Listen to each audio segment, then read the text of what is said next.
משה אומר אני רוצה לרקוד.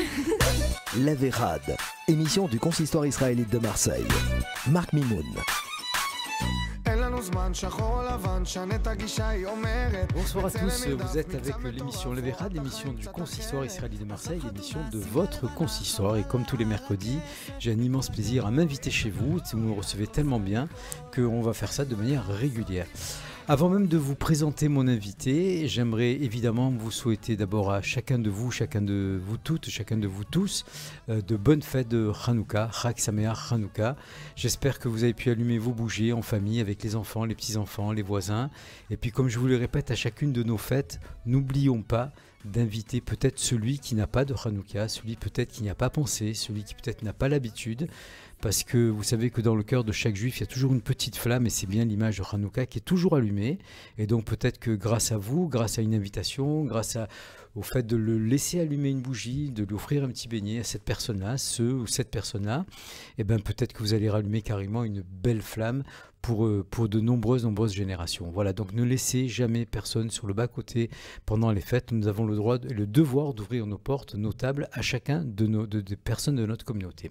Voilà, c'était un petit mot d'introduction. Deuxième petite chose, je vous rappelle que l'émission a changé d'horaire puisque maintenant vous l'aurez sur votre Facebook ou sur votre smartphone à 17h30 et rediffusé à 17h30. Donc vous avez 2 heures pleines où vous pouvez appeler vos amis, vos familles qui n'ont pas eu le temps d'écouter l'émission pour la réécouter.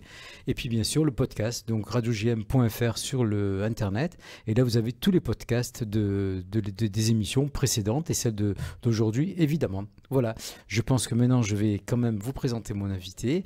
Alors vous connaissez très bien le nom de famille de cette personne. Le prénom, elle va elle va l'installer à Marseille. Elle a déjà bien fait au niveau de notre équipe, au niveau du consistoire. Donc je vous présente Madame Céline Sadoun. Bonjour, Céline, Marc. bonjour.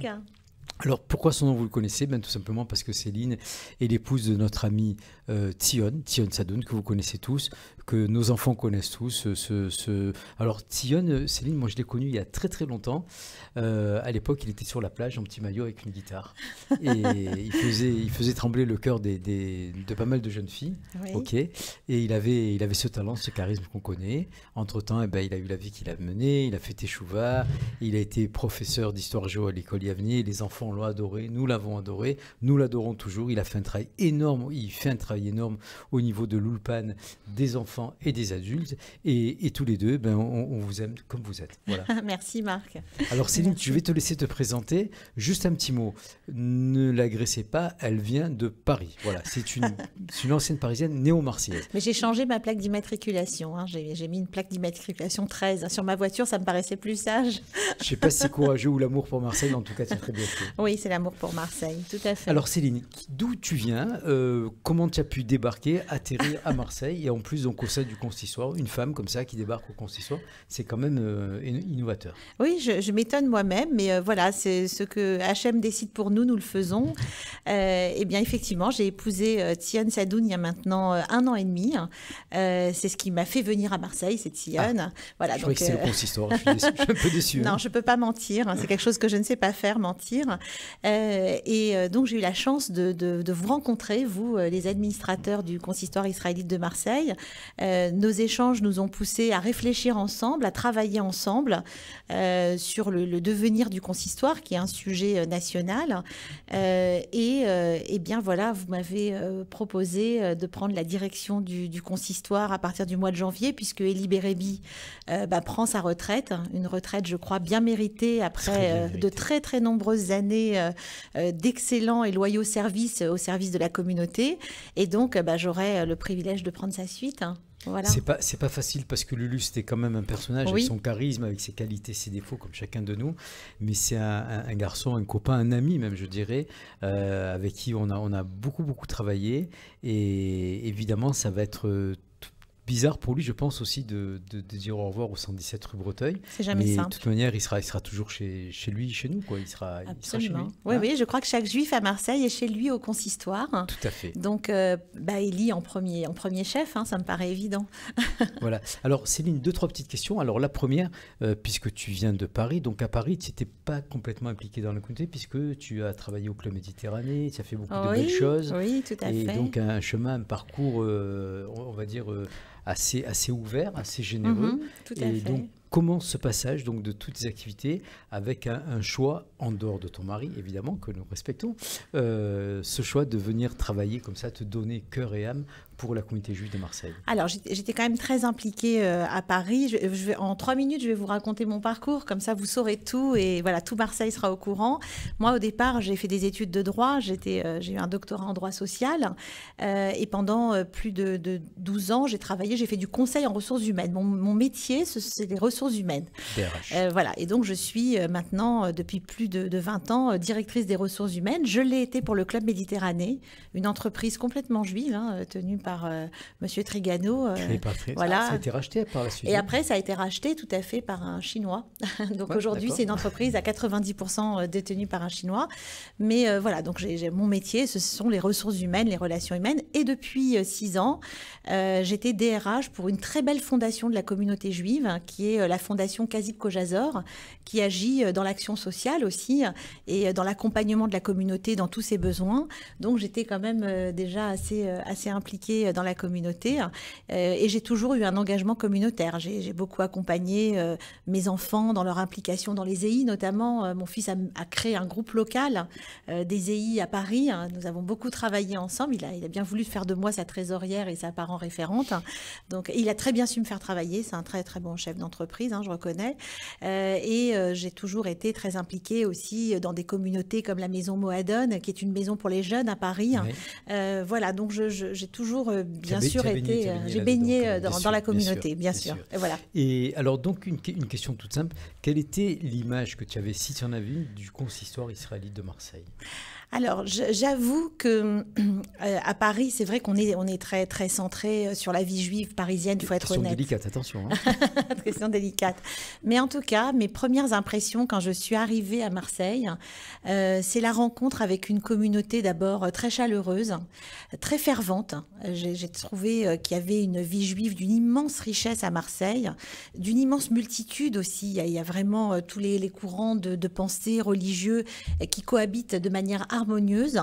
Et j'ai trouvé devant moi une communauté avec beaucoup de force. Voilà. Et j'ai été très impressionnée par la force de la communauté juive de Marseille, avec le consistoire qui est cette entité centrale, qui a cette capacité à rassembler. Parce que je crois que dans cette année du rassemblement, puisque nous sommes dans l'année du Hakel, plus que jamais, on a besoin d'être une communauté forte ensemble, qui se rassemble autour d'un objectif qui est que la communauté soit bien représentée, qu'elle puisse vivre sa vie juive et que nos différences soient la richesse pour le monde extérieur. Voilà. Tout à fait. De manière, comme on dit à Marseille, c'est droit au but. Tu as bien vu que oui, j'ai bien vu. Il n'y a pas souvent de filtre dans nos réunions. Chacun parle avec son cœur. Je veux dire, parfois on s'emporte et tout, mais tout ça toujours pour le bien de la communauté. Et je pense que tu l'as ressenti, que tous les membres autour de cette table du consistoire israélite de Marseille ne travaillent pas du tout pour elle, mais travaillent vraiment avec leur cœur pour la communauté. C'est certain. Parce que il est vrai, Céline, que nous, on a eu le plaisir et la chance de te rencontrer il y a quelques mois, puisque très vite, tu t'es rapproché de notre équipe avant même qu'on soit réélu. Donc, on t'en remercie, évidemment. C'était un privilège pour moi. Du choix que tu as fait, de l'aide que tu nous as apportée, de l'entretien, du soutien que tu nous apportes toujours. Et donc, aujourd'hui, maintenant que tu vas être, si tu veux, dans quelques temps, la nouvelle directrice, je crois que c'est la première, tu vas être la première directrice à Marseille. C'est ça, mais je crois qu'en France, il n'y a pas de directrice du consistoire israélite. On est très ouvert, voilà, vous êtes extrêmement avant-gardiste. Nous sommes avant-gardistes. Oui, puisqu'on a une vice-présidente, on a une directrice. Tout à fait. Voilà, donc j'espère que personne ne va grincer les dents. Et c'est tout simplement pour vous expliquer qu'on essaie de prendre les meilleurs éléments dans les postes qu'il faut. Il n'y a pas de sexisme quelconque au niveau de notre équipe. Céline, tes projets à nos côtés et pour la ville de la communauté de Marseille et des environs évidemment. Alors, nous, comme tu le sais, Marc, nous avons beaucoup travaillé avec le conseil d'administration. Le travail d'un directeur général du consistoire, c'est avant tout, et en l'occurrence d'une directrice, c'est avant tout de prendre note des ambitions de ce conseil d'administration. Alors, j'ai la chance d'avoir la perspective de travailler pour vous. Vous êtes un conseil d'administration avec beaucoup d'ambition pour le consistoire. Vous avez déjà beaucoup fait pendant un premier mandat, puisque c'est une gestion à part entière. Le consistoire, on ne s'en rend pas vraiment compte. Mais en tout cas, je me suis imprégnée de votre vision, de votre ambition, de votre volonté. Et demain, nous voulons un consistoire qui soit une maison accueillante et bienveillante pour tous les Juifs de Marseille. Et surtout, on veut un consistoire qui s'engage dans la voie de la professionnalisation. Donc pas que le consistoire n'est pas professionnel aujourd'hui, loin de là. D'ailleurs, je tiens à rendre hommage aux salariés du consistoire, qui sont des professionnels formidables, qui font un travail de fond et de fourmi. Avec qui on peut dire, on a partagé un repas lundi midi pour la fête de Hanouka. C'était aussi assez nouveau, ça aussi. Et puis, c'était très agréable. Enfin, comme je l'ai dit moi-même, c'était un repas de famille. Oui, tout à fait. On était en famille. Et puis, il est bien de casser un petit peu ces barrières salariés, tout à fait, tout à fait. On travaille tous dans le même sens. Pour certains, c'est leur métier. Pour d'autres, c'est un devoir. Voilà, comme je l'ai dit à la dernière réunion du conseil d'administration, nous sommes dans un avion. Il y a une cabine de pilotage. Les administrateurs sont les pilotes. Et il y a un personnel de bord. C'est nous, avec les salariés du consistoire, dans l'avion, pour faire le service qu'attend de nous la communauté. Donc effectivement, si on veut que l'avion décolle et qu'il n'y ait pas de crash, chacun a un rôle et est complémentaire, c'est certain. Et je vous promets que le voyage que nous allons organiser en Israël, c'est pas nous qui allons conduire l'avion. Il y aura non, un vrai pilote, un vrai copilote. C'est promis, ça. On ne prendra pas de risques. Tu as raison. Il faut éviter. Donc voilà, donc nos projets, ils sont importants, ils sont ambitieux. On veut d'abord professionnaliser le consistoire. Et sache que tu sais, c'est un travail qui est fait à l'échelle de tous les consistoires en France. Aujourd'hui, les Corchia a mandaté toutes les associations. On ne peut plus être l'association qu'on était il y a 10 ans, il y a 15 ans, il y a 20 ans ou même il y a 5 ans. Notre environnement a changé, donc on doit aller vers la professionnalisation. Nous avons tout pour le réussir. Nous avons beaucoup de talent et de savoir-faire au consistoire. Nous avons une équipe qui est une équipe au travail. Alors c'est un travail de fourmi, c'est un travail de l'ombre. Je sais que dans les communautés, parfois, ça ne semble pas évident. On se dit, mais qu'est-ce qu'ils font au consistoire? Quel est le travail qu'ils font? Eh bien, il va peut-être falloir maintenant le faire savoir un peu plus. Peut-être qu'on ne le dit pas assez, ce que nous faisons et ce que nous permettons. Donc ça, c'est mon ambition numéro 1, c'est de faire savoir ce que nous savons faire. C'est la première chose. Alors justement, je te rejoins un petit peu là-dessus, puisque c'est vrai qu'on a pris l'initiative tous ensemble, avec à la tête notre président Michel Cointenji, qu'on salue évidemment. C'est que dès ce mois-ci, nous allons donc nous véhiculer dans les différentes communautés. Parce que souvent, les gens nous disent on connaît celui-là, on connaît un thème, on ne connaît pas tous, et qui, quoi, comment. Donc, on a pris la décision, l'initiative à l'unanimité. Chaque mois, nous allons passer un dimanche matin dans une communauté différente. Tout à fait. Le 8 janvier, nous serons à Etzraïm. Le mois d'après, je pense, nous serons à Yavne, et ainsi de suite. Donc, je m'adresse à tous les gens à l'antenne qui font partie d'une communauté. Si vous avez envie de nous rencontrer, alors nous invitons chez vous. C'est-à-dire, nous venons avec le petit déjeuner ou l'apéritif, tout ce qu'il faut. Mais on a envie de rencontrer chacune des communautés chez vous. Je veux dire, c'est normal qu'on puisse venir voir, écouter vos doléances et mieux les vivre, peut-être en passant une matinée à vos côtés. Tout à voilà, fait. donc la porte est ouverte. Et je crois, je le dis depuis des années et des années, Céline, à la radio, je crois que ça commence un petit peu à s'entendre. Le consistoire n'est pas fermé à double tour. Le consistoire, c'est une porte ouverte à toute la communauté. On est là pour vous entendre, pour vous écouter, pour vous répondre. On l'a fait avec la jeunesse il n'y a pas longtemps. On pourra peut-être en parler tout à l'heure. On est là avec les paniers de Shabbat, on est là avec les gens qui ont des problèmes de couple, des problèmes universitaires, quels que soient les soucis. Sachez que nous sommes là, la porte est ouverte, tout le monde a le droit d'y entrer. Voilà, ça c'est important. Et arrêtons de croire que le consistoire, c'est un blocus au 117 Auteuil, fermé à triple tour et que personne ne peut rentrer. On est tous accessibles, que ce soit le président, le directeur, la future directrice, toutes les personnes sont là pour vous et nous ne sommes là que pour ça. D'ailleurs, Marc, nous sommes en train de préparer une communication pour mieux communiquer sur les services du consistoire. C'est important. Voilà, il faut qu'on déploie, c'est ce que je suis en train de regarder avec les salariés du consistoire, un vrai mode d'emploi pour que quand quelqu'un a une question, comme tu dis, sur la jeunesse, sur la vie de couple, sur les services rabbiniques, eh bien, il ait un mode d'emploi suffisamment précis pour savoir comment s'y prendre. Voilà, et ça sera déjà une avancée importante. Alors, c'est vrai qu'au niveau de la communauté, j'entends souvent, puisque je balade un petit peu dans toute la communauté, ils ont l'impression que le consistoire, c'est une équipe sympathique, c'est vrai, mais qui fait un peu du surplace. En fait, grâce à toi et grâce j'espère qu'on n'aura plus ces années Covid qui nous ont quand même bouffé 2 ans et demi de notre activité. On va essayer de mieux communiquer, et parce qu'il n'y a pas de tabou, il n'y a pas de baratin, comme on vous l'a déjà dit, tout est transparent chez nous. Donc on va peut-être un peu mieux communiquer semaine par semaine et vous dévoiler les pas que nous faisons vers l'avant. Parce qu'on a tellement de travail qu'on n'a pas eu le temps peut-être de mettre en avant le travail effectué. Et les gens ont le droit de savoir, d'abord pour critiquer, parce que les critiques sont toujours positives. Très bienvenue. Je veux dire, nous, on attend que ça. Je veux dire, à chacune de nos réunions, de nos manifestations, on entend vous aurez dû, vous aurez pas dû. Mais tant mieux, on veut écouter, on veut entendre, on veut s'asseoir à votre table, que vous asseyez à nos tables aussi, et qu'on avance tous ensemble pour le bien de la communauté. Donc ça, c'est important, cette communication. On a aussi, Céline, un très très très beau rendez-vous, peut-être que le mot n'est pas bien choisi, le 29 janvier. Tout à fait. Est-ce qu'on peut dévoiler quelques points là-dessus? Oui, bien sûr. Tu parlais de tous nos missions, et dans les missions, que ce soit la jeunesse, la cache-route, la solidarité, il y a une mission qui est importante, c'est la mémoire. La mémoire, nous en sommes responsables au consistoire, mais je dirais sur l'ensemble de la communauté juive. Et le 29 janvier, la mairie de Marseille s'est mobilisée car ça sera le 80e anniversaire, triste anniversaire des rafles de l'Opéra, où malheureusement de trop nombreuses familles juives ont été raflées ce jour-là et envoyées vers la déportation et l'extermination. Donc ce jour-là sera un jour de commémoration entièrement orchestré par la mairie de Marseille, bien sûr en collaboration avec les institutions phares. Il faut saluer la mairie de Marseille quand même. Tout à fait, qui fait un travail de fond. Monsieur Payan, il a ses idées, mais depuis qu'il est là, il est venu, il a toujours été présent à chacune de nos manifestations. Tout à fait, tout à fait. Moi, j'ai eu le privilège d'assister à une réunion avec l'adjointe, Monsieur Payan, et on voit l'implication, la motivation, la volonté de la mairie de faire que cette mémoire soit une mémoire encore vivante collective, pour toutes les générations, collective, au-delà de la communauté juive. Cette mémoire, elle est très importante, parce que c'est notre sécurité et notre avenir. C'est parce que nous aurons la mémoire que nous allons réussir à faire des barrages contre l'antisémitisme d'aujourd'hui. Et c'est comme ça que c'est présenté. Tu sais, quand tu parles comme ça, je l'ai déjà dit une fois à l'antenne il y a quelque temps, j'ai eu le bonheur de manger 2 ou 3 fois avec M. Elie Wiesel, qui pour moi, quand j'en parle, je regarde le ciel, parce que c'est un monsieur que j'ai respecté, je l'ai lu, j'ai pas toujours compris tout ce qu'il a écrit, mais j'ai eu l'occasion d'échanger avec lui. Et une des dernières phrases qu'il m'avait dit, on avait mangé à l'époque à la Maison Bleue, la maison du conseil régional, et il m'avait dit, dans la vie, si tu veux avancer, regarde toujours ton rétroviseur. C'est une évidence. Oui. Et après, Jean m'a dit, dévoue-toi avec ça, quoi.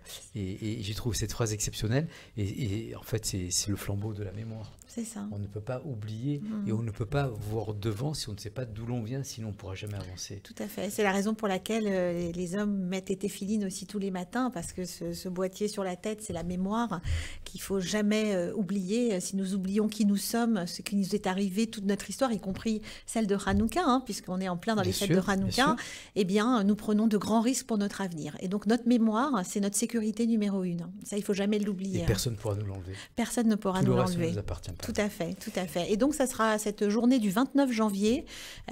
Donc, sera une journée de commémoration qui commencera à 10h sur le parvis de la mairie et qui se poursuivra tout au long de la journée avec des expositions assez gigantesques qui sont prévues. Et à 16h, et ça c'est un rendez-vous très important, devant l'Opéra de Marseille, où nous allons notamment projeter le mur des dons qui se trouve au consistoire et où nous allons rappeler la mémoire de toutes les familles et des noms qui sont inscrits aujourd'hui au consistoire. Et c'est vrai que j'invite toute la communauté juive de Marseille à nous rejoindre à ce moment-là pour honorer la mémoire de nos sœurs, nos frères, nos enfants malheureusement disparus ce jour-là et dont nous allons rappeler la mémoire bénie, bien sûr. En tout cas, moi je vous somme vraiment de venir. Je veux dire, comme je vous le dis chaque année à cette même période, j'ai beaucoup de peine quand je vais régulièrement, et pas beaucoup de parmi nous, ils sont régulièrement à cette manifestation, et où on voit des vieilles personnes âgées qui viennent, qui ont du mal à marcher. C'est vrai qu'il fait froid au mois de janvier, c'est vrai que le dimanche, les gens ont peut-être d'autres choses à faire, mais il y a des rendez-vous qu'on ne doit pas manquer. Je veux dire, donc, quelles que soient nos tendances religieuses, quelles que soient nos vies passées, Ashkénazes, séfarades, marseillaises ou autres, ou Afrique du Nord, nous devons être sur le parvis ce jour-là de la mairie, d'abord pour remercier la mairie qui fait un travail énorme. Et ce jour-là, Céline, souvent j'ai vu plus de gens représentant les institutions laïques que les associations juives. Ouais, J'ai mal au cœur, j'ai ouais. un peu honte de voir ça. Heureusement qu'il y a quelques mondes de jeunesse qui sont encore là, heureusement qu'il y a quelques familles qui sont là, mais cette année, il faut que ce soit rempli, parce qu'on ne va pas tout vous les dévoiler aujourd'hui. On va quand même vous rappeler que notre intermédiaire, c'est aussi une dame, c'est Caroline Posmentier qui est rentrée dans Tout à l'équipe. fait, qui fait un travail énorme sur la mémoire. Je crois qu'on va laisser les femmes tout faire cette année, parce que... Non, ça, c'est pas la bonne option. Non, c'est pas bon, ça, c'est pas Non, bon. ça, les femmes C'est tout pas faire, une bonne non. parité, Non, c'est pas non, la nous, bonne on veut parité, faire ça. avec vous. Voilà. Caroline fait un On est travail pour le... énorme. On la salue, Caroline Posmentier. Voilà, non, Merci non, pour ton investissement. Oui, vraiment, Caroline a fait un travail de... Caroline Posmentier a fait un travail de fond. Moi, elle m'impressionne. J'ai travaillé avec elle, bien sûr, sur ce sujet. Et tout est tellement bien pensé. Et elle nous représente tellement bien auprès des institutions sur ce sujet de la mémoire. On a beaucoup de chance d'avoir ce talent associé au consistoire. Beaucoup de chance. Et je crois qu'on aura des personnalités importantes, puisqu'on parle de... Oui, alors on parle de rabbin, représentants. Alors on n'a pas encore la confirmation exacte, mais il y aura des représentants au plus haut niveau de l'État et bien sûr au plus haut niveau de la communauté. Donc tu as raison d'inviter l'ensemble de la communauté à être présent ce jour-là. La Parisienne que je suis a envie de vous dire, il fait pas du tout froid à Marseille au mois de janvier. Il fait très très bon. Quand je vois que hier soir j'étais encore dehors à 20h, je me dis mais c'est magnifique cet endroit. Donc non, il ne fait pas froid au mois de janvier. Venez. Voilà. Non, c'est vrai il y a plein de rendez-vous qui sont programmés. On a parlé aussi d'un projet avec Céline, avec l'ensemble de l'équipe et de la commission jeunesse. Le souhait aussi pendant ces 5 années qui vont dérouler devant nous, on va tout faire pour essayer d'éviter les mariages mixtes. Et pour cela, on a quelques projets. Oui, ça doit être la préoccupation majeure pour notre communauté. Effectivement, on a des statistiques aujourd'hui sur la communauté. On nous annonce 65% de mariages mixtes. Ça, j'ai envie de dire qu'après l'oubli, c'est aussi un risque pour notre communauté. Et il faut qu'on se mobilise pour que notre jeunesse se rencontre, s'aime, se marie. Ça fait partie des ambitions que nous avons écrites ensemble avec le conseil d'administration et on est en train de déployer un certain nombre de projets. On va tout faire pour y arriver et faire en sorte que ça intéresse les jeunes. Alors dans ces projets, il y a notamment la possibilité d'organiser des shabbats intercommunautaires. Peut-être qu'il faut sortir des frontières de la ville. Tout à fait. Et que nos jeunes se rencontrent parce que la difficulté que nous rencontrons ici à Marseille. Voilà, moi j'ai épousé un Marseillais, je suis une Parisienne qui a épousé un Marseillais. Donc ça doit être possible de sortir de ces frontières. Et par conséquent, on a discuté avec des présidents de consistoires régionaux et tout le monde a cette préoccupation. C'est pas que Marseille, c'est à l'échelle de la France. C'est comment on fait rencontrer notre jeunesse. Bon, alors si à l'intérieur de la ville, on fait pas assez de mariages, eh bien, on va sortir de nos frontières et faire des shabbats intercommunautaires. Alors, on a des projets avec des communautés comme Toulon, par exemple, avec qui on est en train de discuter. Ça, c'est la première étape de notre projet. Et puis, on organisera aussi des événements dédiés à la jeunesse au sein de Marseille pour multiplier effectivement ces rencontres dans le respect des règles halakhiques, puisque nous sommes aussi respectueux de l'ensemble de ces règles. Mais il faut vraiment, notre combat, ça doit être ça, permettre à nos jeunes de se rencontrer dans des environnements dans lesquels ils se sentent sécurisés, dans lesquels ils se sentent aimés, reconnus et dans lesquels ils ont envie d'aller vers l'autre. Ça, c'est vraiment l'ambition que nous avons pour les années qui viennent. De toute manière, contrairement aux hommes politiques, sans vouloir les attaquer, je veux dire, on va essayer que nos promesses soient effectives. Oui, tout à fait, on va travailler, on absolument. On va pas faire que des promesses, on va être en action. Et c'est vrai qu'on a beaucoup de départements, enfin beaucoup de commissions dans lesquelles on a des projets bien précis. Alors bien sûr qu'on ne va pas faire des activités et des actions toutes les semaines, ce n'est pas possible, c'est le meilleur moyen de ne rien faire. On va essayer donc de se centraliser, se focaliser sur des shabbats de manière 3-4 dans l'année. Allez, je vais vous dévoiler un petit truc. Il y a un grand tournoi de foot qui s'annonce pour le mois de juin, avec en amont un shabbat communautaire qui irait de Bordeaux à Nice. Donc je veux dire, bon, messieurs, mesdames, je pense que vous allez pouvoir peut-être rencontrer le futur ou la future. Et on sera invités, j'espère d'ailleurs, à toutes ces festivités quand même, oui, par absolument. La suite. Donc voilà, vous avez compris que... Et on ne va pas le faire seul, Marc, si je peux me permettre. Oui, on ne va pas le faire seul. Je rappelle quand même, la vocation du consistoire, c'est pas d'être un mouvement de jeunesse ou un organisateur d'événements. C'est fini ça tout n'est ça. pas notre... Et puis ça n'est pas notre... Ça n'est pas notre statut, nos statuts, c'est pas ça en fait. Notre âge non plus. Notre âge, si, parce qu'on est on est fêtards un peu, toi Ouais. et moi. Mais non, bon, la Simra, il n'y a pas d'âge pour la Simra. On peut aller jusqu'à 120 ans, Amen. si Dieu veut.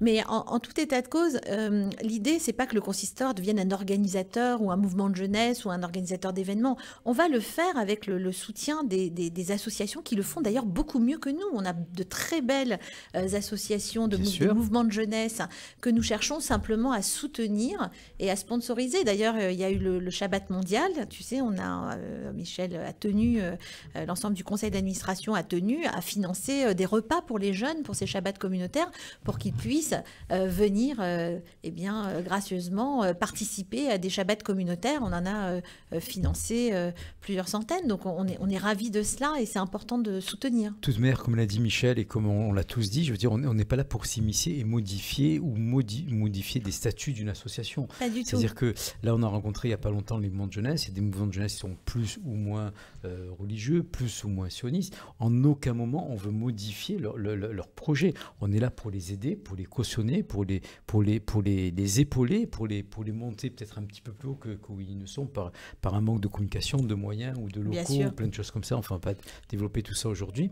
Mais en aucun moment, nous ne voulons phagocyter qui que ce soit. Tout à fait. On est là pour se donner la main. Tout à fait. Le chacun consistoire reste qui il est. Absolument. Le consistoire israélite de Marseille, c'est savoir accueillir et soutenir à la mesure des moyens que nous avons, parce que nous avons aussi un cadre, qui est un cadre budgétaire, donc on fait avec les moyens que nous avons, mais notre rôle, c'est accueillir et soutenir. C'est ça que nous allons faire et encourager, Voilà. autant que faire se peut. Et donc, vous avez bien compris que Céline va avoir beaucoup de travail, parce que d'abord, on est tous un peu surexcités à l'idée d'avancer dans ces projets. Donc, je pense que Lulu, Monsieur Beribi, t'as expliqué qu'on était une équipe un petit peu de fous furieux de temps en temps. On va avoir des réunions et des réunions les unes après les autres. Donc, on va aborder la jeunesse, on va aborder donc ces projets de Shabbat communautaire, ces projets de tournoi de football. Au niveau de la cache-route aussi, il y a beaucoup la de cache-route, c'est travail. aussi une priorité qu'on a définie dans notre feuille de route. On est dans une période économique qui est tendue. Pour l'ensemble des foyers, l'ensemble des familles, nous sommes tout à fait connectés à cette réalité. En tout cas, et le conseil d'administration et moi-même, nous sommes très sensibles au pouvoir d'achat de notre communauté, des familles juives, et nous sommes en train de travailler avec les services de cache-route pour élargir encore davantage les produits autorisés, les produits cachers, pour avoir une diversité de propositions et pouvoir travailler aussi sur le pouvoir d'achat des familles. C'est une vraie préoccupation. Et donc, on travaille aussi dessus. alors, puisqu'on parle de cache-route, il y a un point auquel je tiens énormément et j'espère qu'on va pouvoir le développer. Je ne sais pas comment on va le faire, mais j'aimerais vraiment qu'un jour on refasse une émission autour de la table sur la cache-route pour que les gens comprennent bien que la somme qui est prélevée au niveau de l'achat de viande, de l'achat de produits cachés, pas de produits cachers, de viande cachère, est absolument infime pour le consistoire. Absolument. Souvent, les gens ont l'impression que dans leur panier, la moitié part au consistoire. C'est faux. D'abord, cet argent qui est prélevé, qui est 1,20 € par kilo de bœuf ou de machin comme ça, enfin, je ne vais pas rentrer dans les détails maintenant, cet argent va simplement pour aider les gens à manger à travers les paniers de Shabbat. Oui, c'est Voilà. vrai Donc que... moi, j'aimerais un jour, Céline, je ne sais pas comment tu peux arriver à faire ça, Oui, on peut que l'organiser. les gens, quand ils vont à la caisse, quand ils vont payer leur panier, ils voient exactement la somme qui est rétrocédée au consistoire. C'est important parce qu'on a cette image du consistoire et de l'argent qui me dérange parce qu'elle est complètement fausse et erronée. Quand on est membre du consistoire, on perd de l'argent. C'est ça. Je veux dire, on en cherche sans cesse. Voilà. Et donc cet argent qui est prélevé, qui est absolument infime, est simplement nos frères qui malheureusement sont dans le besoin actuellement. Oui. Et ça peut arriver à tout le monde. Sur ce point, j'aimerais quand même dire d'ores et déjà, on est dans un pays en France où l'argent nourrit beaucoup de fantasmes et où il y a beaucoup de tabous autour de l'argent. On serait aux États-Unis, tout serait affiché sur les murs. Moi, j'ai travaillé dans une entreprise internationale et ça m'amusait toujours quand mes collègues américains, pour me demander, comme j'étais DRH, me faisaient des revendications salariales, arrivaient et me mettaient tout leur bulletin de paye sous le nez sans réfléchir. En France, ça n'arriverait pas, quoi. On a une gêne avec l'argent, c'est bien dommage parce que l'argent, ça doit pas être un sujet tabou, ça doit être un sujet simple, un sujet transparent et en tout cas, ça sera aussi aussi mon ambition, et je sais que c'est votre ambition aussi au Oui. niveau du conseil Je veux une d'administration. transparence totale. Et la cache-route, j'entends des choses dans les rues qui sont surprenantes, qu'on prend des milliers d'argent sur la cache-route. Or, on ne prend des redevances que sur la viande et les poulets. Donc déjà, Voilà. en termes de nombre de produits, on n'est pas arrivé à une hégémonie magnifique. Hein. Tout à fait, On tout est à fait. en plus sur des sommes qui se comptent en centimes et qui sont toujours en dessous d'1 euro en termes de redevances. Mais oui, bien sûr, on a ces redevances. Et 50% de ces redevances, je le rappelle, servent à payer les paniers de Shabbat. Et donc, c'est de la redistribution. Je rappelle que nous sommes une association contrôlée par l'État et qu'on ne fait pas ce qu'on veut avec nos comptes. Donc, quand arrivent les contrôles, on a intérêt à bien expliquer où va l'argent. Mais on fera un jour ce travail de transparence sur l'argent. On parlera d'argent de manière détendue et de manière transparente pour qu'une fois pour toutes, ces fantasmes trouvent une fin définitive. Je l'espère. Regarde, le temps passe vite, je n'ai même pas eu le temps que de te laisser manger un beignet. Donc on va faire ça après l'émission. Donc écoutez, voilà, donc vous avez vu que Céline a un cœur énorme, comme la plupart des gens qui ont envie de faire du bien pour la communauté. Donc je vais lui souhaiter vraiment un bon courage. J'espère aussi bientôt avoir mon ami Elie Bérébi autour de la table pour faire aussi un bilan de ces belles années qu'il a passées et des belles années qu'il nous a fait passer, et puis l'encourager dans ses futurs projets. Et puis entre-temps, écoutez, on vous embrasse tous très fort, on vous souhaite de bonnes fêtes de Hanouka. N'oubliez pas d'inviter les gens qui ne peuvent pas faire la fête, quelles que soient les raisons. On vous embrasse, on vous sert des beignets, puisque c'est en direct et en live. Et puis que des belles choses, et à la semaine prochaine si Dieu veut. Au revoir. Merci Au revoir, Céline. Marc. Hanouka Sameach à tous. Merci. אני רוצה לרקוד! La Vérade, émission du consistoire israélite de